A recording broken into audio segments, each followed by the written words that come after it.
Hello everyone and welcome to MPSC point. मित्रांनो, 5 जानेवारी 2025ला तुमची combine preliminary examination आहे आणि या एक्झामिनेशनमध्ये तुम्हाला इतिहासाचे एकूण 10 प्रश्न विचारले जातात प्रिलिम्सला. तर प्रिलिम्सला तुम्हाला बुक्स वाचावे लागतात. त्यामध्ये एक महत्त्वाचं पुस्तक म्हणजे 11वीचा इतिहास, कारण या पुस्तकातील प्रश्न तुम्हाला तुमच्या पेपरमध्ये दिसतात. या पुस्तकातील प्रिलिमदृष्ट्या महत्त्वाचा भाग कोणता आहे ते मी तुम्हाला सांगणार आहे. तसेच जो प्रिलिमदृष्ट्या महत्त्वाचा भाग आहे तर त्या भागातील जे काही चॅप्टर्स आहेत ते आपण एक व्हिडिओमध्ये कव्हर करणार आहोत. सो तुम्हाला या व्हिडिओ सिरीजचा नक्की फायदा होणार आहे. सो आज आपण महाराष्ट्राचा इतिहास जे इयत्ता 11वीचं स्टेट बोर्डचं पुस्तक आहे तर त्यातील जो महत्त्वाचा कंटेंट एक्झाम दृष्ट्या आहे तो बघणार आहोत. चला तर आजच्या व्हिडिओला सुरुवात करूया.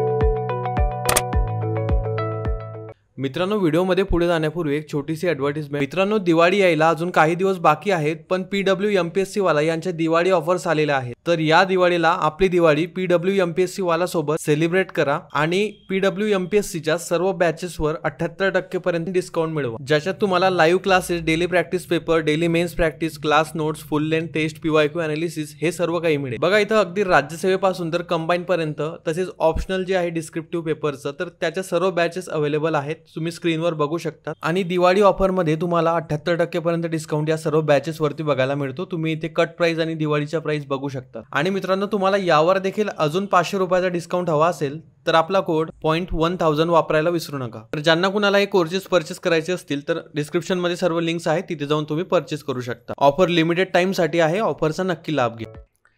तर बघा मित्रांनो, हे 11वीचं इतिहासाचं पुस्तक आहे आणि याचं जर तुम्ही इंडेक्स बघाल तर त्यामध्ये मी तुम्हाला सांगतो कोणकोणते चॅप्टर प्रिलिमदृष्ट्या महत्त्वाचे आहेत. मेन्सला तर या पुस्तकातून जसेच तसे प्रश्न आपल्याला येताना दिसतात, पण प्रिलिम्सला आपण काय वाचलं पाहिजे हे तुम्हाला सांगतो. सो बघा, प्रिलिमला प्रकरण 1 तुम्ही स्किप करू शकतात, कारण त्यामध्ये महाराष्ट्राची पार्श्वभूमी वगैरे हे सर्व दिलेलं आहे. सो ते वाचण्याची गरज नाही प्रिलिमसाठी.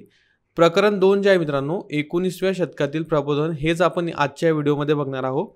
आणि हे चॅप्टर खूप महत्त्वाचं आहे. यामध्ये जे महत्त्वाचे समाजसुधारक आहेत ज्यांच्यावरती आयोग वेळोवेळी प्रश्न विचारतो तर ते आपल्याला दिलेले आहेत. त्यानंतर स्वातंत्र्य चळवळीतील महाराष्ट्राचे योगदान, हे देखील तुम्हाला चॅप्टर महत्त्वाचं आहे, प्रकरण 3 जे आहे ते. त्यानंतर प्रकरण 4 महाराष्ट्रातील समतेच्या चळवळी, खूप महत्त्वाचं इम्पॉर्टंट चॅप्टर आहे. प्रकरण 5 स्किप करायचं. प्रकरण 6 मध्ये तुम्ही फक्त ज्या शैक्षणिक प्रगती आहे महाराष्ट्रातील ती जरी वाचली तरी चालेल. अशा प्रकारे तुम्हाला हे 11वीचं पुस्तक वाचायचं आहे प्रिलिमदृष्ट्या. या व्हिडिओमध्ये आपण 19व्या शतकामधील प्रबोधन यातील जो एक्झामदृष्ट्या महत्त्वाचा पार्ट आहे तो कव्हर करणार आहोत. सो चला आता सुरुवात करूया. बघा, पार्श्वभूमी वगैरे आपल्यासाठी तेवढी महत्त्वाची नाही आहे. कंबाईनला जास्त करून या चॅप्टरमधील समाजसुधारक जे दिलेले आहेत त्याच्यावरती क्वेश्चन येतात. सो पार्श्वभूमी वगैरे हे तुम्ही एक वेळा वाचून घ्या. पार्श्वभूमी, प्रबोधन म्हणजे काय, महाराष्ट्रातील समाज जीवन कसं होतं वगैरे हे इथे दिलेलं आहे. प्रबोधन चळवळीची कारणे काय आहे, म्हणजे बघा, पाश्चात्य संस्कृतीचा प्रभाव होता, पाश्चात्य शिक्षणाचा प्रभाव होता, धर्म व विचार प्रसाराची साधने होती, धार्मिक व समाज सुधारणा चळवळी ज्या काही या काळामध्ये झाल्या त्या. अशा प्रकारे तुम्हाला इथे एक बॅकग्राऊंड त्यांनी बनवलेलं आहे. महत्त्वाचं आहे महाराष्ट्रातील समाजसुधारक या चॅप्टरमधील. त्यामध्ये पहिले समाजसुधारक आहेत जगन्नाथ नाना शंकरशेठ. इसवी सन 1803 ते 1865 त्यांचा कार्यकाल इथे दिलेला आहे. बघा, हा कार्यकाल लक्षात ठेवायचा, कारण कार्यकाल बेस क्वेश्चन तर डायरेक्टली येत नाही, पण तुम्हाला जर त्यांच्याविषयी ते ऑप्शनमध्ये असतील, समजा जगन्नाथ शंकरशेठ एखादं नाव ऑप्शनमध्ये असेल आणि तुम्हाला एखादी घटना 1870ची दिली असेल तर त्यांच्याशी त्यांचा संबंध आहे किंवा नाही हे तुम्हाला या कार्यकालावरून कळतं आणि तो ऑप्शन तुम्ही तिथे एलिमिनेट करू शकतात. म्हणून हे कार्यकाल एक रफली तुम्ही लक्षात ठेवायचं आहे. बघा, इथे सांगितलेलं आहे मुंबई ही महाराष्ट्राची ऐतिहासिक, सांस्कृतिक व आर्थिक राजधानी आहे, आपल्या सर्वांना माहीत आहे. त्या मुंबईचे शिल्पकार म्हणून जगन्नाथ उर्फ नाना शंकरशेठ यांना ओळखले जाते. मुंबईचे शिल्पकार म्हणून जगन्नाथ उर्फ नाना शंकरशेठ यांना ओळखलं जातं. जगन्नाथ शंकरशेठ यांचा जन्म कधी झाला बघा, तर 10 फेब्रुवारी 1803 रोजी झाला. ठाणे जिल्ह्यातील मुरबाड येथील मुरगुटे हे कुटुंब व्यवसायासाठी मुंबईमध्ये आले होते. म्हणजे प्रॉपर ते जर बघितले तुम्ही तर मुरबाड येथील आहे, ठाण्यातील. आणि त्यांचं सरनेम जे आहे किंवा जे कुटुंब होतं बघा जगन्नाथ शंकरशेठ यांचं, ते व्यवसायासाठी मुंबईमध्ये आले होते. मराठी, इंग्रजी व संस्कृत भाषेत ते प्रगत होते. त्यांनी आपल्या श्रीमंतीचा व विद्वत्तेचा वापर समाज सुधारण्यासाठी केला. बघा, तर जर तुम्ही बघितलं इतिहासामध्ये तर जगन्नाथ शंकरशेठ एक खूपच श्रीमंत असे व्यक्ती होते. हिरे यांचा त्यांचा वडिलांचा व्यवसाय होता आणि खूपच श्रीमंत आणि ते खूप विद्वत्त देखील होते, म्हणजे हुशार देखील होते आणि त्याचाच उपयोग त्यांनी लोककल्याणासाठी केला. जनकल्याणाच्या विविध योजना त्यांनी राबवल्या. व्यापारामुळे इंग्रज अधिकारी वर्गामध्ये त्यांचा दबदबा निर्माण झाला. म्हणजे तुम्ही जर बघितलं या काळामध्ये इंग्रज अधिकारी होते, तर त्यांच्यामध्ये त्यांचा दबदबा निर्माण झाला होता. इथे तुम्ही फोटो बघू शकता जगन्नाथ शंकर शेट यांचा. पुढे बघा काय काय दिलेलं आहे. शिक्षणाशिवाय लोकांचा उद्धार होणार नाही हे ओळखून एल्फिन्स्टन यांच्या मदतीने त्यांनी बॉम्बे नेटिव्ह एज्युकेशन सोसायटीची स्थापना केली. बघा, एल्फिन्स्टन त्यावेळेस मुंबईचे गव्हर्नर होते आणि त्यांच्या मदतीने त्यांनी बॉम्बे नेटिव्ह एज्युकेशन सोसायटीची स्थापना केली आहे. या सोसायटीने मुंबई व मुंबई बाहेर अनेक शाळा सुरू केल्या. Basically Bombay native education society काय होती, तर ती एक संस्था होती जी शाळा वगैरे तयार करायची किंवा लोकांच्या कल्याणासाठी काम करायची. पुढे बघा, स्टुडंट लिटरली अँड सायंटिफिक सोसायटीच्या स्थापनेसाठी नानांनी फार मोठी मदत केली. ही जी सोसायटी आहे बघा, स्टुडंट लिटररी आणि सायंटिफिक सोसायटी. ओके. स्त्री शिक्षणाबद्दल नानांना फार आस्था होती. स्त्रियांना शिक्षण मिळाले पाहिजे म्हणून त्यांनी आपल्या राहत्या घरी मुलींसाठी शाळा सुरू केली होती. डायरेक्टली असा क्वेश्चन येऊ शकतो की खालीलपैकी कोणत्या समाजसुधारकांनी स्त्रियांना शिक्षण मिळावे म्हणून त्यांच्या घरी स्त्रियांसाठी शाळा सुरू केली होती. तर तेव्हा तुम्ही उत्तर लिहू शकतात नाना शंकर शेट किंवा जगन्नाथ शंकर शेट.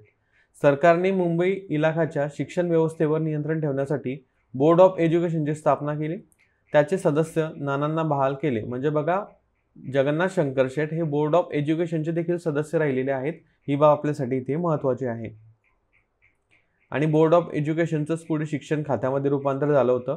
मुंबई विद्यापीठाच्या स्थापनेतही त्यांचा मोलाचा सहभाग होता, कारण त्यावेळेस ते सर्व म्हणजे विद्वत्तेच्या बाबतीत असतील, त्यानंतर पैशाच्या बाबतीत असतील, एक धनिक व्यक्ती होते. जनतेची दुःखे सरकारच्या निदर्शनास आणण्यासाठी दादाबाई नौरोजी यांच्या समवेत त्यांनी बॉम्बे असोसिएशन या संस्थेची स्थापना केली. मित्रांनो, बॉम्बे असोसिएशन इतिहासातील एक महत्त्वाची संस्था आहे. अल्टरनेट इयरला किंवा दरवर्षी तुम्हाला या असोसिएशनवरती प्रश्न येतो. बॉम्बे असोसिएशनची स्थापना 1852 मध्ये झाली आणि बघा, दादाबाई नौरोजी यांच्या सोबतीने नाना शंकर शेट यांनी बॉम्बे असोसिएशनची स्थापना केली. नानांनी आपल्या अधिकाराचा आणि संपत्तीचा समाजासाठी सढळ हाताने वापर केला. नाना मुंबईच्या कायदे मंडळाचे सदस्य होते. बघा, स्टेटमेंट जे महत्त्वाचे आहेत बघा, तेच मी ते हायलाईट करतो आहे. नाना मुंबईच्या कायदे मंडळाचे सदस्य होते. त्यांनी गोरगरिबांना व अनेक संस्थांना आर्थिक मदत केली. ते दानशूर होते. सार्वजनिक क्षेत्रात कार्य करणाऱ्या लोकांना त्यांनी प्रोत्साहन दिले. त्यामुळेच त्यांना मुंबईचे शिल्पकार म्हणतात. आचार्य अत्रे त्यांच्याविषयी म्हणतात. म्हणजे आचार्य अत्रे यांनी नानांविषयी काही वाक्य म्हटलेले आहे. नाना हे खऱ्या अर्थाने मुंबईचे अनभिषिक्त सम्राट होते. 31 जुलै 1865 रोजी त्यांचा मृत्यू झाला. तुम्हाला कंबाईनला प्रश्न आला होता की मुंबईचे अनभिषिक्त किंवा मुंबईचे राज्य तुम्हाला विचारले होते, पण 1865 नंतरचे विचारले होते. सो त्या प्रश्नाचं उत्तर फिरोजशाह मेहता हे होतं. जर तुम्हाला मुंबईचे अनभिषिक्त सम्राट विचारले तर त्याचं उत्तर नाना शंकर शेट लिहायचं. स्पेसिफिकली वर्ष दिले नसतील तर, वर्ष दिले असतील याच्या नंतरचे, सो तुम्ही फिरोजशाह मेहता लिहू शकता. पुढील समाज सुधारक आहेत बघा, आचार्य बाळशास्त्री जांभेकर.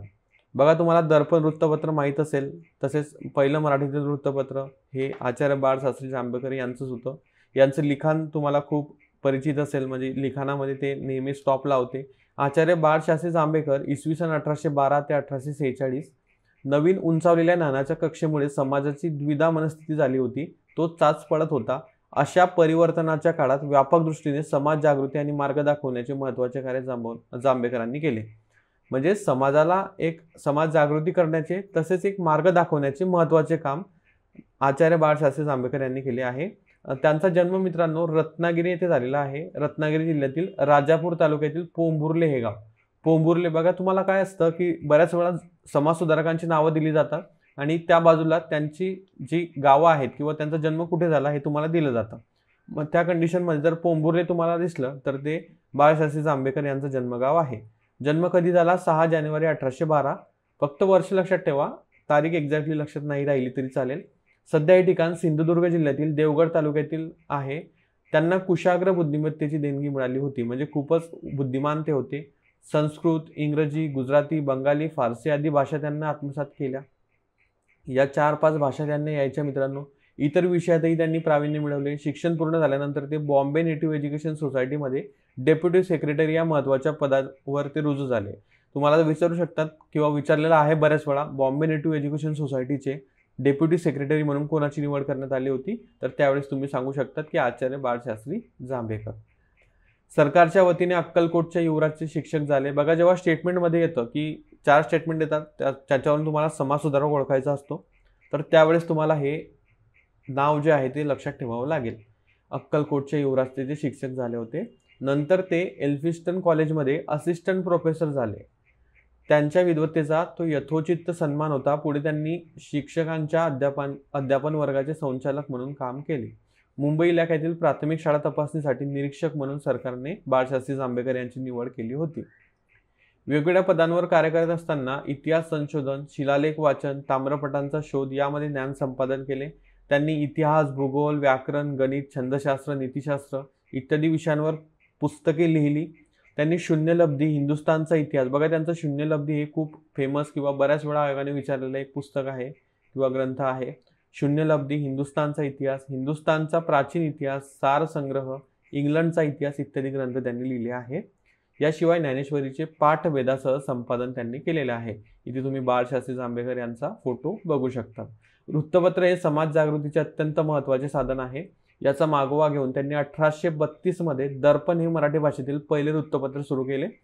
पहिलं म्हणजे काय तर मराठी भाषेतील पहिले वृत्तपत्र कोणते, ते म्हणजे दर्पण. कधी सुरू केले? 1832 मध्ये. कोणी सुरू केले? बाळशास्त्री जांभेकर यांनी. अशा प्रकारचे क्वेश्चन्स इथे फॉर्म होतात, म्हणून या पुस्तकामध्ये दिलेली ही माहिती महत्त्वाची आहे. 1840 मध्ये दिग्दर्शन हे मासिक सुरू केले.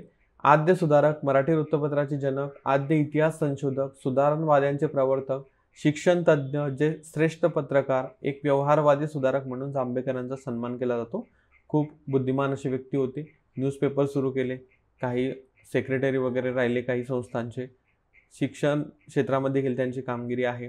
तर असे एक अष्टपैलू व्यक्तिमत्व तुम्ही यांना म्हणू शकतात. त्यांना महाराष्ट्रातील अग्रणी सुधारक मानले जाते. 17 मे 1846 रोजी बनेश्वर येथे त्यांचा मृत्यू झाला. कधी? 1846, म्हणजे खूप कमी आयुष्य त्यांना लाभलं. पुढे आहेत बघा महत्त्वाचे समाजसुधारक दादोबा पांडुरंग तळखरकर. मराठी भाषेचे पाणिनी, मराठी भाषेचे गाढे अभ्यासक त्यांना म्हणतात. 1814 ते 1882 त्यांचा कार्यकाल आहे. मराठी भाषेचे गाढे विद्वान, मराठी भाषेचे व्याकरणकार म्हणून परिचित असलेल्या दादोबा पांडुरंग तळखरकर यांचा जन्म 9 मे 1814 रोजी मुंबईमध्ये झाला. म्हणजे तळखरकर देखील मुंबईमधील आहेत. त्यांना मराठी व्याकरणाचे पाणिनी असे म्हणतात. ते धार्मिक वृत्तीचे होते. शिक्षण पूर्ण करून जावरा संस्थानच्या नवाबाचे शिक्षक झाले. आता बघा आपण प्रिव्हियसली जे बघितलं ते अक्कलकोटचे नवाब होते, त्यांचे युवराजचे शिक्षक झाले होते, ते म्हणजे बाळशास्त्री जांभेकर. आणि दादोबा पांडुरंग तळखरकर जे आहेत तर ते जावरा संस्थानच्या नवाबाचे शिक्षक झाले होते. त्यानंतर त्यांना एल्फिस्टन संस्थेला सुरतला शिक्षक म्हणून नियुक्ती मिळाली. 1852 मध्ये डेप्युटी कलेक्टर म्हणून त्यांची नियुक्ती झाली होती दादोबा पांडुरंग तळखरकर यांची. आणि भिल्लांच्या बंडाचा बिमोड त्यांनी कुशलतेने केला होता. निवृत्तीनंतर बडोदा संस्थानात दुभाषी म्हणजे ट्रान्सलेटर म्हणून त्यांनी काम केले. दादोबा पांडुरंगांच्या कार्याची पोच म्हणून सरकारने त्यांना राव बहादुरी पदवी दिली. दादोबा पांडुरंग तळखरकर यांना ब्रिटिश सरकारने राव बहादुरी पदवी प्रदान केली होती. दादोबा पांडुरंग तळखरकर यांनी सामाजिक व धार्मिक सुधारणांचा पुरस्कार केला. महाराष्ट्रातील नवतरुणांत आधुनिक ज्ञानामुळे एक नवी दृष्टी निर्माण झाली होती. त्यामुळे आपल्या समाजातील दोष व उणिवा यांचा जाणीव त्यांना होऊ लागली होती. या जाणीवेतूनच 1844 मध्ये सुरत येथे Durgaram Mancharam, most important statement आहे, दिनमणी शंकर, दलपतराय इत्यादींच्या सहकार्याने मानव धर्म सभा स्थापन केली. कुठे स्थापन केली? सुरतला. कधी स्थापन केली? 1844 मध्ये. आणि कोणी कोणी स्थापन केली तर दादोबा पांडुरंग तळखरकर, त्यानंतर दुर्गाराम मंचाराम, दिनमणी शंकर, दलपतराय इत्यादींच्या सहकार्याने मानव धर्म सभा सुरतमध्ये स्थापन केली. ईश्वर एक आहे, मनुष्य मात्राची जात एक आहे, धर्म एक आहे, परमेश्वर प्राप्तीसाठी भक्ती करावी, सर्वांशी समानतेने वागावे इत्यादी उदात्त तत्वांचा पुरस्कार त्यांनी केला.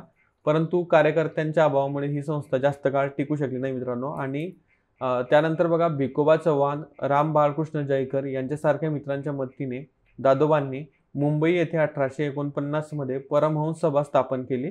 आणि यातूनच पुढे जो महत्त्वाचा समाज आहे बघा प्रार्थना समाज, त्याच्या स्थापनेला गती मिळाली. आधुनिक ज्ञान व ज्ञानाशिवाय समाजाची प्रगती होणार नाही हे समाजाला पटवून देण्याचे त्यांचे प्रयत्न अत्यंत मोलाचे मानले जातात. त्यांचा मृत्यू 17 ऑक्टोबर 1882 रोजी झाला. तुम्ही तर बघितलं असेल प्रार्थना समाजाची स्थापना 1867 तुम्हाला दिसते. 1867 मध्ये आत्माराम पांडुरंग तळखरकर यांनी प्रार्थना समाजाची स्थापना केली होती, जे की दादोबा पांडुरंग तळखरकर यांचेच भाऊ होते.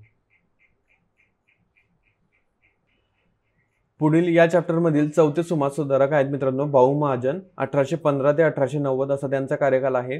भाऊ महाजन तुम्हाला न्यूजपेपरशी संबंधित दिसतील. आपण इथे बघणारच आहोत. बघा, समाज सुधारणेसाठी सडेतोड व समतोलपणा जोपासणारे भाऊ महाजन हे सुधारकांच्या मालिकेतील एक होत. त्यांचे नाव भाऊ महाजन कुठे होते. त्यांचा जन्म कुलाबा जिल्ह्यातील पेन येथे 1815 मध्ये झाला. कुलाबा म्हणजे सध्या रायगड आहे बघा. भाड शास्त्री जांभेकरांचे ते वर्गमित्र होते. ते दर्पण व दिग्दर्शन यात लेखन करत होते. पुढे त्यांनी प्रभाकर नावाचे एक साप्ताहिक सुरू केले. प्रभाकर साप्ताहिक आलं म्हणजे भाऊ महाजन नाव लक्षात ठेवायचं. त्यांनी धूमकेतू व ज्ञानदर्शन मधून सामाजिक विषयांवर लेखन केले. मराठी वृत्तपत्र क्षेत्रात त्यांचे नाव प्रभाकर या मालिकेमुळे अखंड चालू राहिले. 1890 मध्ये त्यांचा मृत्यू झाला. त्यांच्याविषयी खूप काही वाचण्यासारखं आहे, बट आपल्याला एक्झाम दृष्ट्या जो महत्त्वाचा पार्ट आहे तोच या पॅराग्राफमध्ये दिसतो. लोकहितवादी. आता बघा, लोकहितवादी कुणाचा टोपण नाव आहे तर गोपाळ हरी देशमुख यांचं आहे. 1823 ते 1892 असा त्यांचा कार्यकाल होता. महाराष्ट्रातील धर्मप्रबोधनाच्या क्षेत्रातील अग्रणी म्हणून लोकहितवादींना ओळखले जाते. लोकहितवादींचे नाव गोपाळ हरी देशमुख असे होते. त्यांचा जन्म जो आहे तो 18 फेब्रुवारी 1823 रोजी पुणे येथे झाला आणि इंग्रजी, संस्कृत, फारसी, गुजराती, हिंदी इत्यादी भाषा त्यांना आत्मसात होत्या. ट्रान्सलेटर म्हणून ते नियुक्त झाले. पुढे शिरस्तेदार, मुन्सब, इमान कमिशन, जज आदी पदांवर त्यांनी काम केले. त्यांना सरकारने राव बहादुरी पदवी दिली होती. बघा, आपण अगोदर बघितलं की जे दादोबा पांडुरंग तळखरकर आहे त्यांना सरकारने राव बहादूर पदवी दिली होती आणि आता लोकहितवादी यांना देखील सरकारने राव बहादुरी पदवी दिलेली होती. लोकहितवादी अनेक पदे व पदव्या शासनाकडून व लोकांकडून मिळवून सन्मानित झाले. त्यानंतर भाऊ महाजन यांच्या प्रभाकरमध्ये त्यांनी हिंदू समाजाला उद्देशून जे लेखन केले त्याला शतपत्रे म्हणतात. प्रभाकर वृत्तपत्र कोणाचं होतं तर प्रभाकर साप्ताहिक कोणाचं होतं तर ते होतं भाऊ महाजन यांचं. त्यामध्ये शतपत्रे कोणी लिहिली तर लोकहितवादी यांनी. त्यातून त्यांचा पुरोगामी दृष्टिकोन व समाज हिताविषयीची कळकळ दिसून येते. आता त्यांचे ग्रंथ खूप महत्त्वाचे आहे. वन बाय वन मी सांगतो, तुम्ही लक्षात ठेवा. लक्ष्मी ज्ञान, गीता तत्व, जातीभेद, भरतखंड पर्व, भिक्षुक, लंकेचा इतिहास, ऐतिहासिक गोष्टी, पानिपतची लढाई, कलियुग आदी त्यांचे ग्रंथलेखन आहेत. कोणकोणते आहेत पुन्हा वाचतो, पुन्हा एकदा तुमच्या कानावर पडतील आणि तुम्हाला लक्षात राहतील. सर्वात महत्त्वाचा म्हणजे लक्ष्मी ज्ञान कोणाचा ग्रंथ आहे तर गोपाळ हरी देशमुख यांचा. गीता तत्व, जातीभेद, भरतखंड पर्व, भिक्षुक, लंकेचा इतिहास, ऐतिहासिक गोष्टी, पानिपतची लढाई आणि कलियुग इत्यादी त्यांचे ग्रंथ आहेत. लोकहितवादी द्रष्टे विचारवंत होते. समाजातील अनिष्ट रूढी परंपरा, अंधश्रद्धा, खुड्या समजुती इत्यादींवर त्यांनी सडेतोड विचार मांडले. बघा, त्यावेळेस समाजामध्ये बालविवाह असेल, हुंडा असेल, बहुपतित्व हे खूप मोठ्या प्रमाणावर चालायचं आणि त्याच्यावरच त्यांनी हल्ला केला. स्त्रियांच्या समानतेने विचार त्यांनी मांडले. भारतीय समाजाची जाती व्यवस्थेमुळे अधोगती झाली आहे यावर लोकहितवादींनी जोरदार टीका केली. उच्चवर्णीयांना आपल्या वर्णक्षेत्र श्रेष्ठत्वाचा त्याग करून समाज हितासाठी नवीन आचार विचाराचा स्वीकार करावा असा त्यांनी आग्रह धरला. लोकहितवादींच्या धार्मिक सुधारणेविषयीचे विचार अत्यंत चिंतनीय आहेत.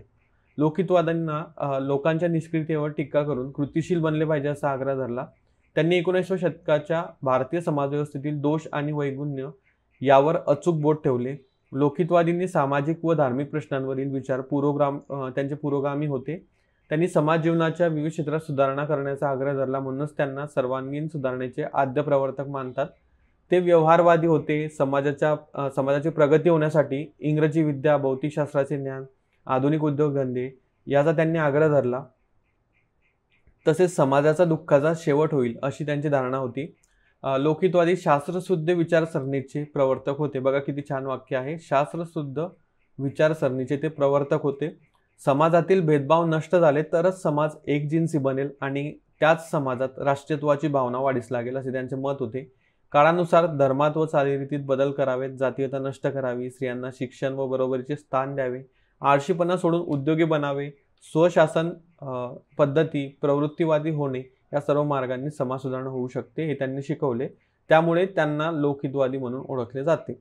9 ऑक्टोबर 1892 मध्ये त्यांचा मृत्यू झाला. तर अशा प्रकारे आपल्याला या पुस्तकामध्ये लोकहितवादी यांच्याविषयी माहिती दिलेली आहे. पुढचे समाजसुधारक आपण बघणार आहोत ते म्हणजे भाऊ दाजी लाड. एक निष्णात डॉक्टर ते होते. त्यांनी जे मुंबईतील ग्रँड मेडिकल कॉलेज आहे बघा तिथे शिक्षण घेतलं होतं. पुढे आपण इथे कंटिन्यू ते बघणारच आहोत. भाऊ दाजी लाड 1824 ते 1874 त्यांचा टाइम पिरियड आहे. महाराष्ट्रातील एक निष्णात डॉक्टर, विद्यापंडित, संशोधक व समाजसेवक म्हणून भाऊ दाजी लाड यांची ओळख आहे. रामचंद्र विठ्ठल लाड असं त्यांचं नाव होतं, म्हणजे त्यांना भाऊ दाजी लाड म्हणतात. त्यांचा जन्म 7 सप्टेंबर 1824 रोजी गोव्यामधील जे मांजरे गाव आहे तिथे झाला. उद्योगधंद्यांसाठी लाड कुटुंब मुंबईस आले होते. येथेच भाऊ दाजींचे पदवीपर्यंतचे म्हणजे डिग्रीचे शिक्षण झालं. त्यानंतर ते 2 वर्ष एल्फिन्स्टन इन्स्टिट्यूटमध्ये विज्ञानाचे शिक्षक होते.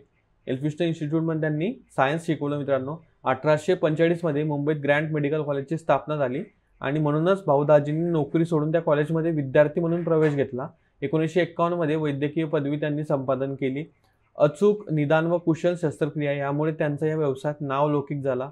त्यांनी कुष्ठरोगांवर एक चांगले औषध शोधून काढले. त्यांना धन्वंतरी म्हणून ओळखले जाते. त्यांच्या ज्ञानप्रसारक सभेमार्फत शिक्षण प्रसार व सामाजिक जागृती करण्याचे त्यांनी प्रयत्न केले. त्यांनी स्त्री शिक्षणाचा पुरस्कार केला, तर स्त्री शिक्षणाचे पुरस्कर्ते देखील भाऊ दाजी लाड होते. मुलींच्यासाठी आर्थिक झळ सहन करून एक शाळा सुरू केली. मुंबई विद्यापीठाच्या स्थापनेतही त्यांचा पुढाकार होता. समाजातील अनिष्ट प्रथा परंपरा नष्ट करण्यासाठी त्यांनी ही मोहीम उघडली. विधवा विवाहाचा पुरस्कार केला. बघा, एक महत्त्वाची गोष्ट म्हणजे आता हे पुस्तक तुम्ही वाचू शकत नाहीत का, तर हो तुम्ही वाचू शकतात.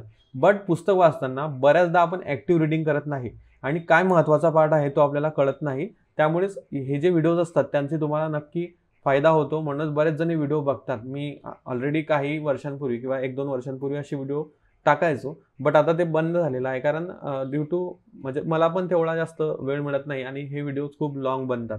आपण देखील हे व्हिडिओ जे आहे ते पार्टमध्ये बनवूया आणि मी ट्राय करेल की तुम्हाला लवकरच पुढचा पार्ट देखील देण्याचा मी प्रयत्न करेन. त्यांनी बघा, आता आपण भाऊ दाजी लाड यांच्याविषयी बघतोय.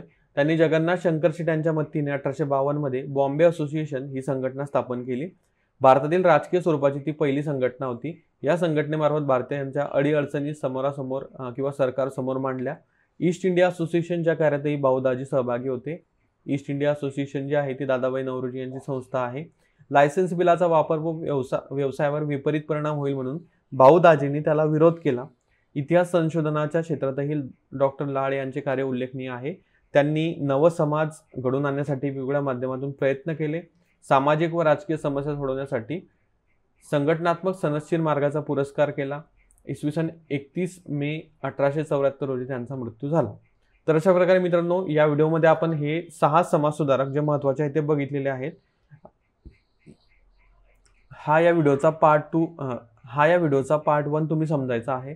लवकरच मी तुमच्यासाठी याचा पार्ट 2 देखील घेऊन येईल, जेणेकरून तुम्हाला कंबाईन प्रिलिमपर्यंत रिव्हिजनसाठी हे लेक्चर्स खूप महत्त्वाचे ठरतील. तर आय होप तुम्हाला हा व्हिडिओ आवडला असेल. तुमच्या प्रतिक्रिया मला कमेंटमध्ये कळवा, कारण हा एक एक्सपेरिमेंट आहे आपल्या चॅनलवरती अशा स्वरूपाचा व्हिडिओ टाकण्याचा.